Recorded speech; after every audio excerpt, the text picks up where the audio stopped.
আগামী জাতীয় সংসদ নির্বাচনে রাজনৈতিক দলগুলো থেকে 25% নারী প্রার্থী করার প্রস্তাবনা দিয়েছেন নারী নেত্রী ও বিভিন্ন সংস্থার প্রতিনিধিরা। তবে স্থানীয় সরকার ও দলগুলোর ভেতরে নারী নেতৃত্ব আগে উঠে আসা উচিত বলে মনে করেন অনেকেই।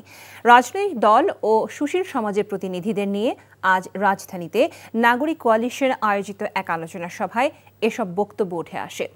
সরাসরি ভোটে 100টি নারী আসন নির্বাচনের পাশাপাশি 300টি আসনে নারীদের উল্লেখযোগ্য অংশকে রাজনৈতিক দলগুলো থেকে মনোনয়ন দেওয়ার বাধ্যবাধকতার বিষয়ে প্রস্তাব দেয় নাগরিক কোয়ালিশন।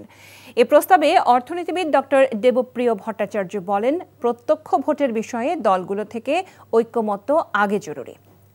বিএনপির কেন্দ্রীয় সাংগঠনিক সম্পাদক শামা ওবায়েদ ও এবি পার্টির সাধারণ সম্পাদক ব্যারিস্টার ফুয়াদ বলেন, রাতারাতি নারী প্রতিনিধিত্ব বাড়ানো সম্ভব নয়।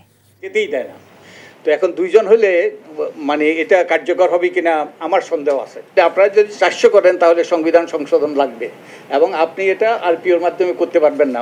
তাকে খণ্ডিত প্রতিনিধিত্ব না দিয়ে তাকে পূর্ণাঙ্গ প্রতিনিধিত্বের অংশ হিসেবে সমগ্র জনগণের পক্ষ থেকে তাকে ভোট দেওয়ার অধিকার দিতে হবে।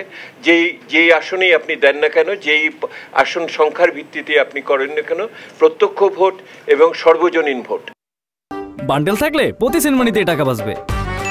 বিকাশ সেনমানি বান্ডেল কিনে জিতুন প্রতি লেনদেনে।